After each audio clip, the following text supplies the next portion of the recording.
On the evening of May 23, 1945, in the northern German state of Schleswig-Holstein, 5 men in a British Army jeep were driving down a dark road. 4 were guards, and the 5th was one of the most important Nazi prisoners of war to have been found in the collapsed Third Reich. The commander of the expedition, a colonel, thought that they were lost, but when he turned to say so, the prisoner set him straight. "You are on the road to Lüneburg." The prisoner in question was none other than Heinrich Himmler, SS number 168, head of Germany's dreaded SS and secret state police, and his capture, almost accidental, was of great importance to the victorious Allies. Here was the highest-ranking Nazi taken alive since the arrest of Hermann Göring on May 9, 1945. What secrets about the Hitler regime might he reveal? Heinrich Himmler, head of the SS. Himmler was the third of 4 Reichsführer-SS, RFSS, or national leader of the SS. The first had been Josef Berchtold, and the second Erhard Heiden. After Heiden resigned, Himmler assumed the post on January 6, 1929. He was already a close supporter of Hitler, having taken part in Hitler's abortive 1923 beer hall putsch that had tried to overthrow the Bavarian government. Although meek and frail-looking, certainly nothing like the tall, blonde, broad-shouldered, and athletic Aryans pictured on the SS and Wehrmacht recruiting posters, Himmler had an instinct for cunning and self-survival that few others possessed. When Hitler appointed Himmler head of the SS, the organization was nothing more than a small, elite bodyguard for the Führer within Ernst Röhm's much larger Sturmabteilung, or SA, and numbering only 280 men. Through his organizational skills, Himmler had, by 1933, built up the SS to 52,000 men. The uniform had changed too. Instead of the brown shirts that marked the SA, Himmler went for an all-black costume for his SS, although at one time the SS wore brown shirts with black trousers and black kepis. It was Himmler who, along with Göring, persuaded Hitler that Röhm must be eliminated and the brawling SA brought to heel if the Nazi Party were ever to gain the support of the German army generals and industrialists. Wewelsburg Castle.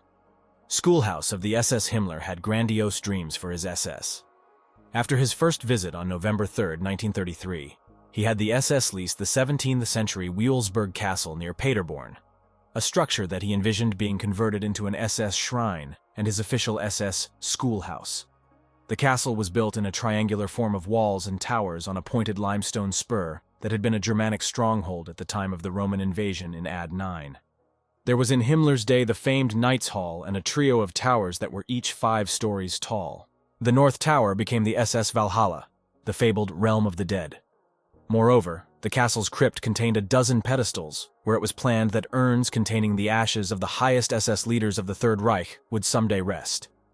Himmler himself, captivated with the idea of Nordic mythology, fully expected to be interred with great Nazi solemnity in the fortress vault, designed by his hand-picked architect, Hermann Bartels. Reconstruction performed by slave laborers from a nearby concentration camp began after the SS acquired the castle in 1934, and it was the intention of Himmler to make it the core of an SS city, radiating 450 kilometers in all directions. The castle's highlight was an Arthurian-like round table for Himmler's own dozen SS knights that included Reinhard Heydrich, Himmler's administrative deputy, SS General Karl Wolff, who would surrender northern Italy to the Allies in 1945, thus eluding the hangman's noose, and even their sometime rival, chief of the German Order, regular police, General Kurt Daluege, who would be hanged by the Czechs as a war criminal after the war. Himmler's private study was in the West Tower, and he also had 2 rooms where he stayed on his frequent visits. During the war, Himmler's personal weapons collection was hidden within its walls, and thus the legend and mysteries of Wewelsburg persist to this day for treasure hunters. An SS museum was at the castle too, as well as a 30,000-volume library of rare books, plus a repository of SS rings. In 1938, Himmler announced that in the future, all top SS generals would take their oaths of allegiance at the Wewelsburg each spring. He planned for his 12 department heads to one day be the forerunners of a new pan-European SS state after Nazi Germany won World War II, projected for 1950 by Hitler. The last major reconstruction project was the North Tower during 1941 to 1942, but all work ceased in April 1944. Over the castle's main entrance there was a Latin inscription that read, "Many would gladly enter, but they will not succeed." And none did, until Himmler ordered SS General Heinz Macher on March 30, 1945, to destroy the Wewelsburg before the Americans arrived. Much damage was done, but the castle was not completely destroyed. After the SS withdrawal, the local townspeople looted the castle of 40,000 bottles of wine and champagne, furniture, carpets, art objects, silver utensils, fine china, and linens. Himmler's personal top-secret safe was found and blasted open by American GIs, but the contents were never positively identified. It was rumored that the safe contained documents relating to the slain Heydrich. The castle was then occupied by the U.S. Army and is today a tourist attraction. Growing up, during World War I, born in Munich on October 17, 1900, the son of a pedantic schoolmaster father, Himmler, whose godfather was Prince Heinrich of Wittelsbach, started keeping a diary at age 10, and in 1914, as a teenager during World War I, he turned it into a war journal.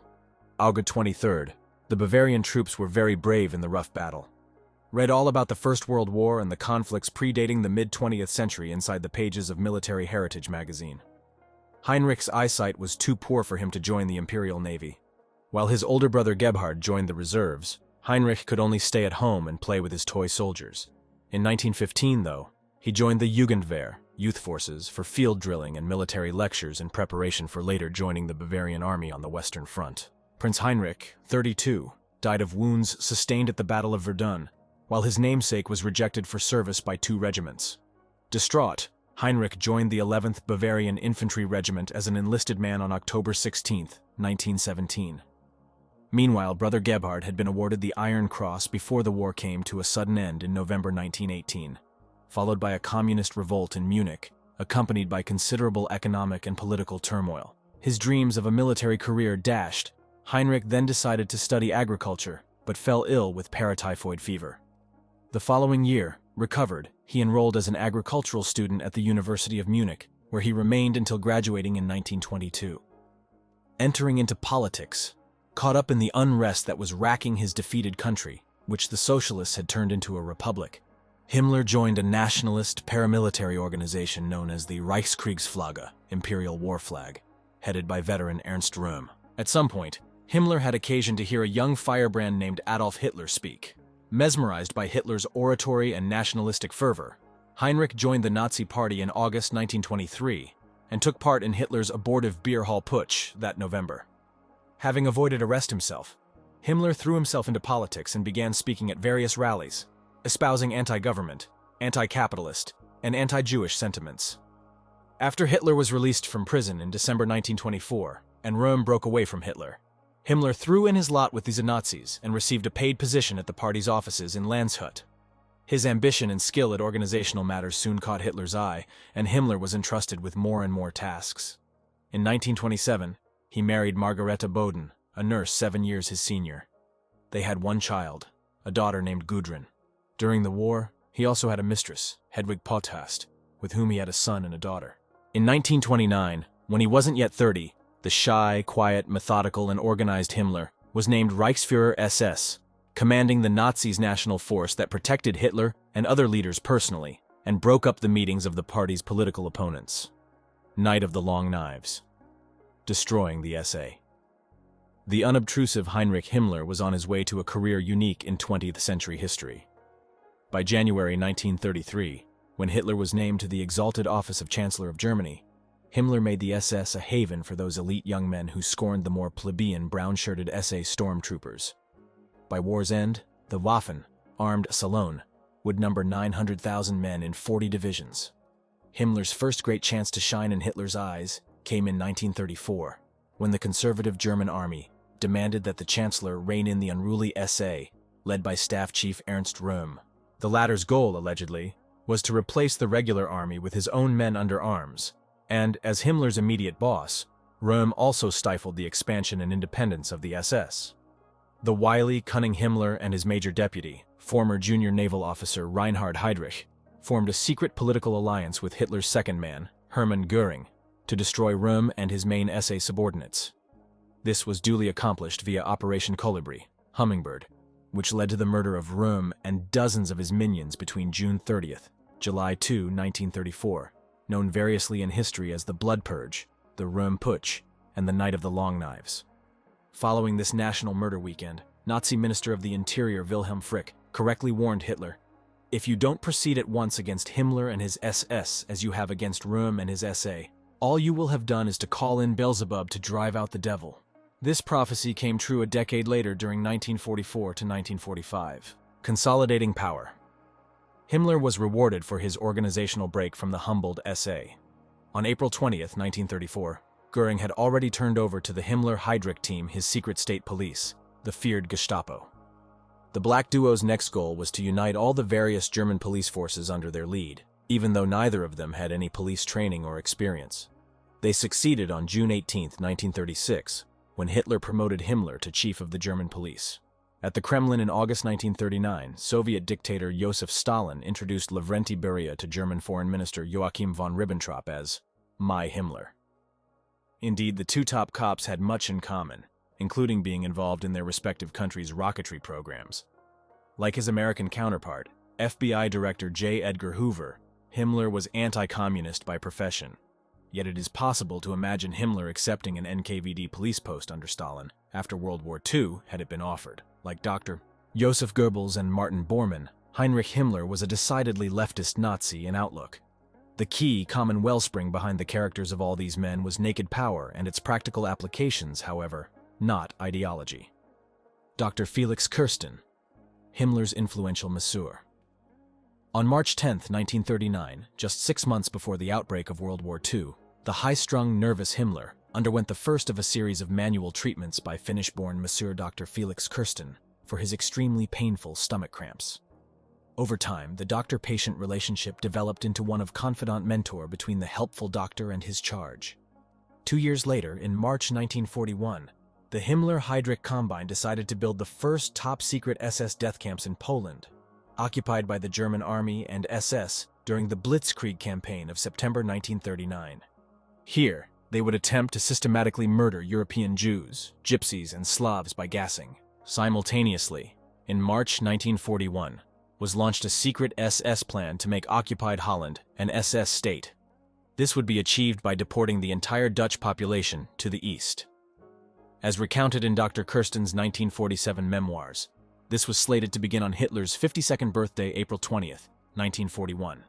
I saw this in secret documents at Himmler's headquarters on March 1st, 1941, 43 typed sheets, in a yellow folder, signed by Hitler and countersigned by Himmler, designated as top secret. This transfer was to be completed within 13 months and 4 days, in 2 installments. The Catholics of southern Holland and the Flemish population of Belgium were to be sent to the eastern states of Greater Germany. The inhabitants of the northern and eastern provinces of Holland and Belgium were to follow. After this, the inhabitants of The Hague, Rotterdam, Amsterdam, and Utrecht were to be sent eastward, 8,200,000, to be moved. Trains, ships, and buses were to be used. The capital of the New Holland would be Lublin, Poland. The region to be assigned between the Vistula and Bug rivers. With the future planned for the defeat of the Soviet Union, the Lemberg region would also be given to the Dutch pioneers of the new Nazi East. The Dutch Jews would be eliminated along the way. Dutch Nazi leader Anton Mussert and his followers would be moved to the new Nazi Warthegau region in western Poland, with Old Holland being established as Himmler's first fully SS state. The second would follow after the war in Heydrich's protectorate of Bohemia and Moravia, and this would entail a second Holocaust against all Slavic peoples. SS Province Holland would be peopled by new young SS farmers. The entire coast would be fortified against a possible Allied invasion. Asserting that he was appalled by this plan, Dr. Kirsten, who had a home at The Hague, allegedly convinced Himmler that his nerves would never stand the strain of this massive task added to all his other government portfolios. He reportedly convinced Himmler to ask Hitler to postpone the Dutch deportation until after the war, along with Heydrich's planned slaughter of the Slavs. Remarkably, the Führer agreed, and thus the Dutch and Belgians were saved. Some authors believed that the portly Finnish masseur controlled his patient outright because he was able to alleviate his crippling stomach pains and thus gain his confidence, while the stricken Himmler lay on the table during his manual healing treatments. Yet, the fate of others was not so easily altered. On November 11, 1941, Himmler told his startled masseur, "The destruction of the Jews is being actively planned." Himmler's empire. Within the Third Reich, simultaneously, yet another macabre plan was taking shape in Himmler's feverish mind. On July 16, 1941, even as the first Holocaust got underway in both Poland and the conquered Soviet Union, Hitler named his faithful Reichsführer-SS to establish and then police the newly occupied former Soviet Ukraine as a German colony. again to be populated by SS farmers following the deportation and murder of all its Jews. This grandiose scheme stretched far into the expected Nazi future, even to the 1960s. On December 12, 1942, Himmler gave Dr. Kirsten the Führer's personal medical files to read. Kirsten, in turn, showed them to Dr. Ferdinand Sauerbruch, considered Germany's greatest surgeon, who said that he was convinced that Hitler was out of his mind. Himmler dreamed of succeeding Hitler as SS Führer after the war. What derailed all of this Nazi racial fantasy and empire building was the trio of Soviet Red Army victories in the battles of Moscow, Stalingrad, and Kursk, reversing the course of the war and putting the Germans on the run. Reacting, the power-hungry Himmler convinced Hitler to appoint him to succeed his own nominal boss, Dr. Wilhelm Frick, as Minister of the Interior in August 1943. By October, Himmler's empire included almost 2 million SS troops and 300,000 Gestapo men, along with 30,000 concentration camp Death's Head guards. When Himmler attempted to negotiate peace with the Allies in 1945, another bargaining chip with the Allies included the lives of the remaining Jews in those camps. He saw in Dr. Kirsten a possibly useful negotiator who had contacts in Sweden, Finland, Holland, and Switzerland, where American OSS chief Allen Dulles was stationed. Indeed, SS General Karl Wolff opened his own negotiations with Dulles in 1945. There is either victory or the rope. For all of us.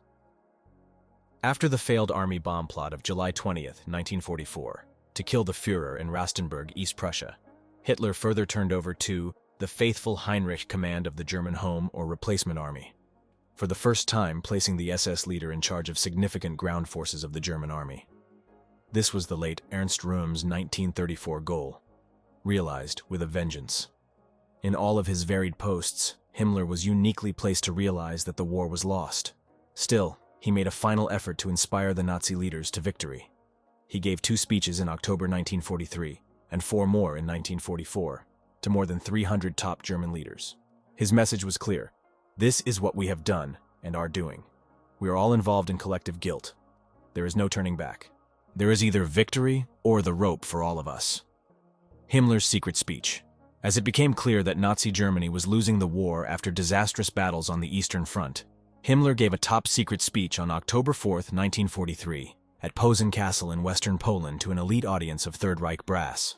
Those present included not only party leaders, but also state ministers and industrialists, and later the supreme commanding officers of the entire German armed forces. The aim of his speech was to reveal the extent of the regime's murderous activities that precluded any going back to normal modes of conduct. If Germany lost the war, they might all hang as war criminals, so the war must not be lost. Some excerpts from Himmler's remarks that day. Now I want you to listen carefully to what I have to say here in this select gathering, but never to mention it to anybody.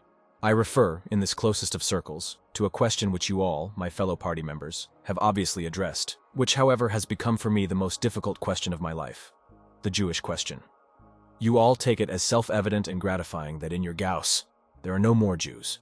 All Germans, apart from a few exceptions, are also clear that we would not have endured the bombing, nor the burdens, of perhaps the 6th year of the war, if we had this festering plague within the body of our people.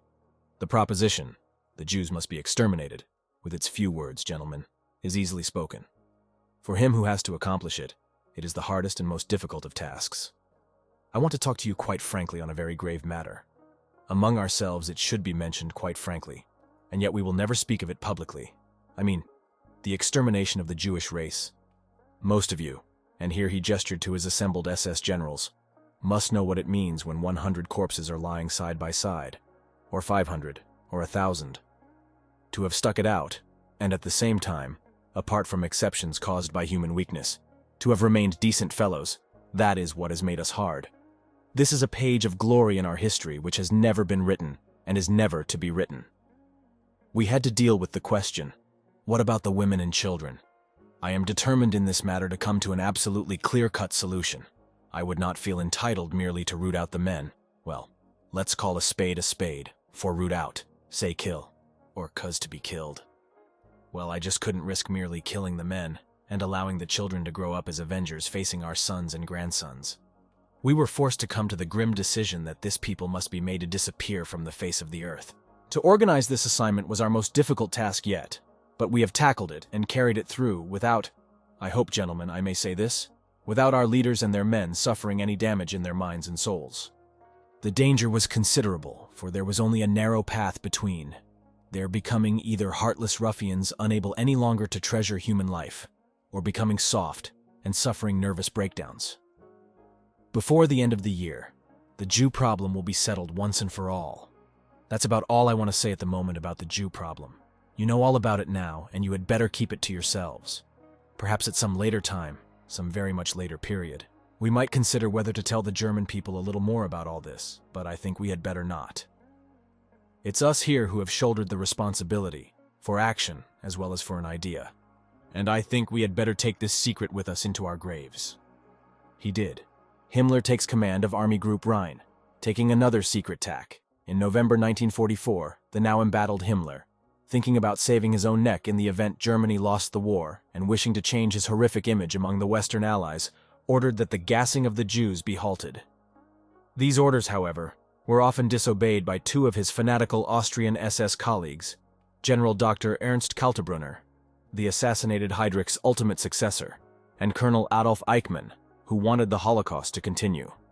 They were countered as 1945 began by the team of Kaltenbrunner's own deputy, SS General Walter Schellenberg, and the more moderate Dr. Kirsten.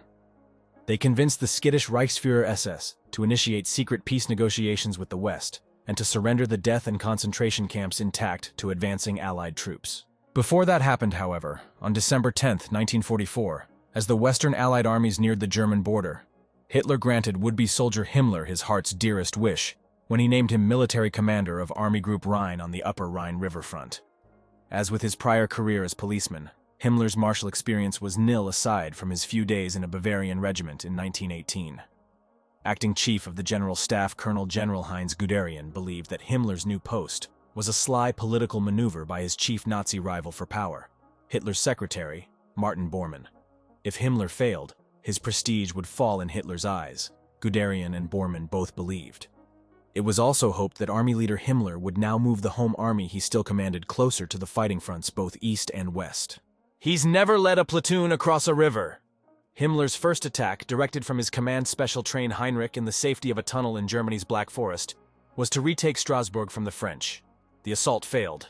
Meanwhile, another SS army under Colonel General Joseph Sepp Dietrich helped defeat the Americans in the early phase of the Battle of Bulge in the Ardennes forest on the German-Belgian border.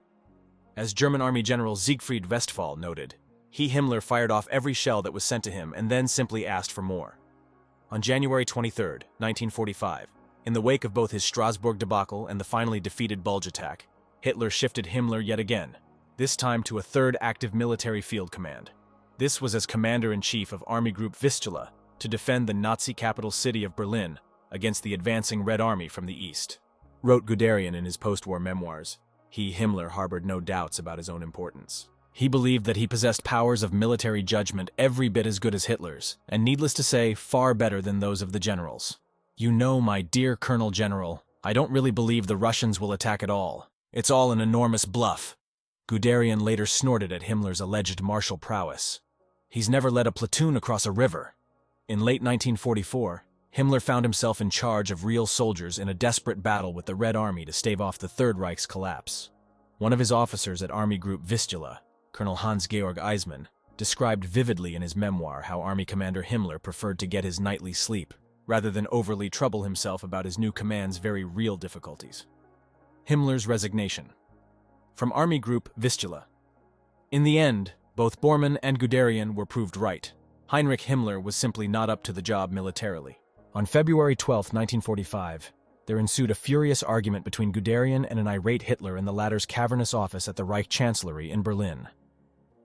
I want General Walter Wenck at Army Group Vistula as Chief of Staff. Otherwise, there will be no guarantee that the attack will be successful, Guderian shouted to Hitler as he looked at a sheepish Himmler, adding acidly, "The man can't do it. How could he do it?" Ironically, trying to curry Himmler's favor in 1938, Guderian had predicted then that one day Himmler would indeed run the entire German army.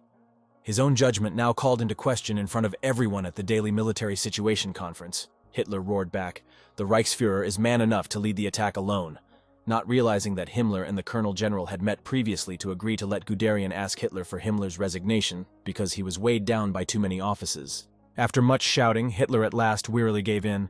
Well, Himmler, General Wenck is going to Army Group Vistula tonight to take over as Chief of Staff. Turning to Guderian, Hitler smiled wanly. Herr Colonel General, today, the Army General Staff won a battle. In March 1945, Himmler was replaced altogether as commanding officer of the Army Group by regular soldier Colonel General Gotthard Heinrici. In the Reich Chancellery Park on March 21, 1945, General Guderian further told the stricken Himmler, "The war can no longer be won. You must go with me to Hitler and urge him to arrange an armistice."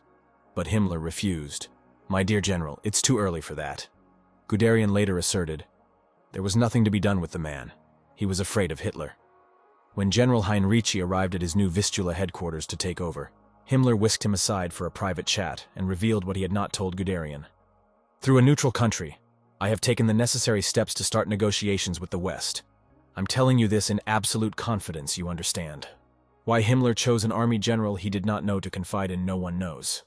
The crusty old soldier recalled, however, Himmler was only too happy to leave. "He made me want to vomit." Contemplating a Fourth Reich.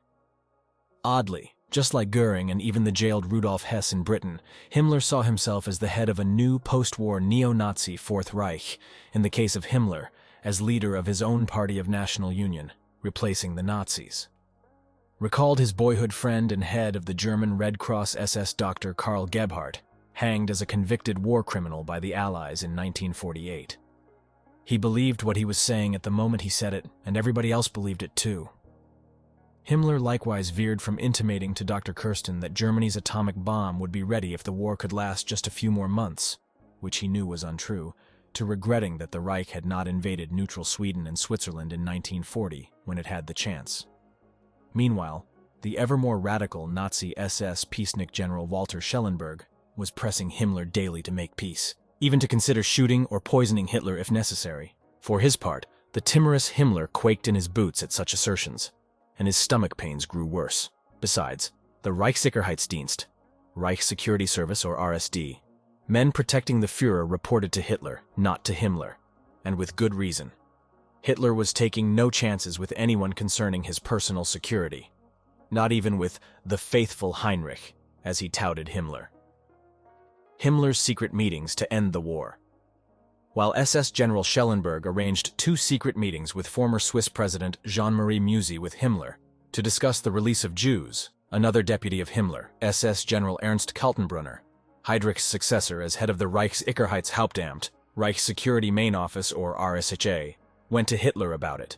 The Führer immediately issued an order that anyone who released Jews and/or Allied POWs to the Western powers would be shot.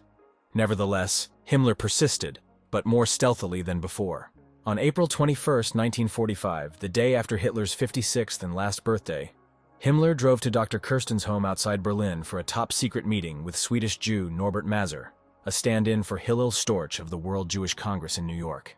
Himmler gave Maser his rationale for the alleged Holocaust thus: "These men helped the resistance. They fired on our troops from their ghettos. They carried diseases such as typhus. It was to stop epidemics that we sent them to the ovens, and they're threatening to hang us for this." Maser was incredulous. "You cannot deny that crimes were committed against the prisoners in the concentration camps," to which Himmler conceded, "Oh, I'll grant you that there were excesses every once in a while." They agreed on one thing: the killing would stop. But the dying continued, meeting with Count Bernadotte. There was more. A series of 4 equally top-secret peace meetings to end the war had also been arranged by Schellenberg for Himmler with the vice president of the Swedish Red Cross, Folke Bernadotte, Count of Wisborg, and a relative of the Swedish royal house. Thus, at the end of his career, Himmler was dealing once more with royalty. Their first meeting took place on February 12, 1945, at the SS Hohenleichen Hospital, 75 miles north of Berlin. After the war, the Count published his detailed remembrance of these negotiations with the dreaded Himmler. "When I suddenly saw Himmler before me in the green Waffen-SS uniform, without any decorations and wearing horn-rimmed spectacles, he looked a typical, unimportant official, and one would certainly have passed him in the street without noticing him. He had small, well-shaped, delicate hands, and they were carefully manicured. He was, to my great surprise, extremely affable. He gave evidence of a sense of humor, tending rather to the macabre. Frequently, he introduced a joke when conversation was threatening to become awkward or heavy. Certainly there was nothing diabolical in his appearance, nor did I observe any of the icy hardness in his expression of which I had heard so much. Himmler was, however, the man who ordered the killings of the SA in 1934, launched the Holocaust, and possibly had a hand in the plots to kill Hitler both in 1939 and 1944. Now, in early 1945, Himmler's name and face were becoming infamous worldwide for the death and concentration camps that were then being overrun and liberated by the Allied armies. The world gasped in horror as the camp crematoria doors swung open. Yet, curiously, Himmler had a blind spot in this regard. He refused to believe that the West would not see in him the logical leader of the new Fourth Reich that would be a bulwark against the advance of Bolshevism, Germany's and the West's common enemy. He was now in for a rude awakening, however. Himmler offers an anti-communist alliance. Count Bernadotte's terms were that Hitler must give all powers to Himmler, who must in turn remove all Nazi Party officials, cease werewolf guerrilla activities, and release all Danish and Norwegian prisoners to Sweden via the Swedish Red Cross. The big shock was saved for last. Himmler could not possibly hope for any political role in a future, non-Nazi Germany. Himmler wanted a message sent to Allied Supreme Commander General Dwight D. Eisenhower, offering a ceasefire in the West and an alliance against the Red Army. In fact, the new U.S. President, Harry S. Truman, and British Prime Minister Winston Churchill discussed the Himmler offer by transatlantic telephone on April 25th. Truman rejected it, and Churchill agreed forthwith. Might Winnie, with his well-known anti-communist bias, have considered it without Truman's prior objection? On April 29th, Reuters news correspondent Paul Scott Rankine in San Francisco got the story from British Information Services head Jack Winokur, who in turn had received it directly from British Foreign Secretary Anthony Eden, that Himmler had offered a German surrender in the West. When Hitler learned of the Reuters radio broadcast describing such events, he immediately fired Himmler and ordered him shot on sight, replacing him with Karl Hanke. In a fit of rage, the Führer also had Himmler's personal liaison officer in the Berlin Führer bunker, SS Cavalry General Hermann Fegelein, shot. Fegelein was the husband of Eva Braun's younger sister Gretel. They will never find me. Hitler committed suicide with wife Eva on April 30th, 1945, in the bunker below the Reich Chancellery. His successor as Reich leader, Navy Grand Admiral Karl Dönitz, told a downcast Himmler that there was no place for him in his own new government at Flensburg on the German-Danish frontier. Having any connection with the loathed and despised Himmler would be a political and public relations kiss of death. According to British author Dr. Hugh Thomas, an arrogant Himmler boasted, "They, the Allies, will never find me. I, for one, shall certainly not commit suicide." He considered possible escapes to neutral Sweden, or perhaps even to Franco's Phalangist Spain, just as Belgian Waffen-SS leader Leon de Grelle actually succeeded in doing. It did not work out that way, though. While Schellenberg was trying to surrender 400,000 German troops in Norway, his former boss and his entourage set off on their final strange odyssey. Thus it was that on May 10, 1945, Himmler and 14 disguised SS accomplices began their trek from Flensburg across northern Germany, first by car and then on foot, sleeping in barns and sometimes outdoors. The group included Hitler's escort surgeon SS General Karl Brandt, Himmler's surgeon doctor, Karl Gebhardt, Berlin Gestapo chief Otto Ohlendorf, Himmler chauffeur and bodyguard Josef Kiermaier, General Heinzmacher, Adjutant Werner Grothmann, 2 more escort battalion officers, and 7 non-commissioned officers. Himmler had taken the identity papers belonging to the dead field policeman Sergeant Heinrich Hitzinger, whom, ironically, he earlier had executed for defeatism, shaved off his mustache, and put on a black eye patch. Noted Dr. Thomas, all carried papers claiming that they were a newly demobilized detachment of the secret Feldpolizei, field police, who were ill and on their way to Munich under the supervision of Dr. Gebhardt. They'd removed all insignia from their uniforms, and in their assorted unmarked jackets and raincoats, they were a memorably conspicuous bunch of cutthroats. They hoped their exodus would lead them to safety in the high Bavarian Alps, where they would attempt to be secretly spirited out of the country by werewolf agents, the clandestine Odessa operation. Instead, on May 18th, the group reached Bremervörde. There, they mingled with a crowd of Germans heading west on a bridge over the Oster River. Unfortunately for them, at the bridge was a British Army security roadblock manned by members of the Black Watch Regiment.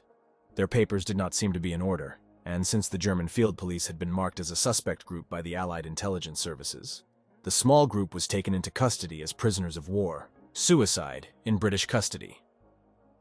On the morning of May 23rd, the group was taken to a civil internment camp at Westertimke. Himmler, and 2 others were separated from the group and taken that evening to the 031 civil interrogation camp at Barnstedt. After 2 days of interrogation by the British, the fugitive former Reichsführer-SS said, "You don't seem to realize who I am." "No," said the sergeant. "I am Reich Minister Heinrich Himmler, Reichsführer of the SS," he boasted proudly. "Oh yeah?" said the sergeant. "Well, I'm Winston Churchill." "I am Himmler, you fool," the prisoner shouted angrily. "I demand to be taken to General Eisenhower or Montgomery." The sergeant sent for Captain Sylvester, the camp commandant. Himmler repeated his claim, and Sylvester telephoned Colonel Michael Murphy, chief intelligence officer at 2nd British Army headquarters at Lüneburg. Intrigued that one of the most wanted war criminals in all of Nazi Germany might actually be in British custody, Murphy told Sylvester that he would be there shortly. Murphy arrived at Barnstedt at 9:45 p.m. to take charge of Himmler. The former Reichsführer, who had been stripped of his clothing, refused to put on a British uniform for the trip, and so was given a blanket to wrap around him, then was put in a jeep with Murphy and an armed escort, and driven the 10 miles to British headquarters at Lüneburg, arriving there at 10:45. They pulled up in front of 31 Uelzener Strasse, a red brick villa that British intelligence officers were using as an interrogation center. Although C.J. Wells, a British doctor, examined him carefully, he somehow missed the tiny vial of cyanide of potassium that was concealed in Himmler's mouth. The questioning began anew, and Himmler repeated his claim to be the Reichsführer-SS and again demanded to see one of the Allies' top generals. He even wrote out his signature to prove his real identity.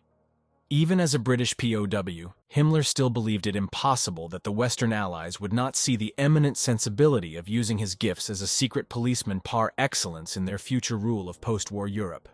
During questioning, Dr. Wells again became suspicious and ordered Himmler to open his mouth to be searched one more time. As Wells stuck his fingers in Himmler's mouth, the German clamped down on the doctor's fingers, worked the vial out of its hiding place with his tongue, and then bit down hard on the fragile glass. After briefly going into convulsions, he slumped to the floor. The officers quickly grabbed a bucket of water and, holding Himmler by the ankles, repeatedly dunked his head into the water, trying to dilute the poison. "We immediately upended the old bastard," recalled one eyewitness, "and got his mouth into the bowl of water, which was there to wash the poison out. There were terrible groans and grunts coming from the swine. It was a losing battle, and the evil thing breathed his last." At 11:14 p.m. on May 23, 1945, Himmler, wearing only a British Army shirt and socks, was declared dead. With an army blanket around his shoulders, someone placed a pair of eyeglasses on his face that made the corpse look more like Himmler. On May 26, after an autopsy, Himmler was buried by Major Norman Whitaker, Command Sergeant Major Edwin Austin, and Sergeants Ray Weston and Bill Ottery in a secret grave somewhere on the Lüneburg Heath, its exact location kept secret to this day. There was no funeral service of any kind. Utterly mediocre. As for the other players in the grim SS drama, Kaltenbrunner was hanged as a convicted war criminal at Nuremberg on October 16, 1946, where Schellenberg too was tried and sentenced, then pardoned in 1950. Schellenberg died in Italy of stomach cancer on March 31, 1952. Count Bernadotte, serving as a United Nations mediator in the Middle East, was assassinated in 1948 by Jewish Zionist terrorists who believed that he stood in the way of their planned State of Israel. Arch-criminal Himmler, whom German historian Joachim Fest characterized as being utterly mediocre, a romantically eccentric petty bourgeois, who attained exceptional power and hence found himself in a position to put his idiocies into bloody practice, still lies in his unmarked grave, gone but not forgotten.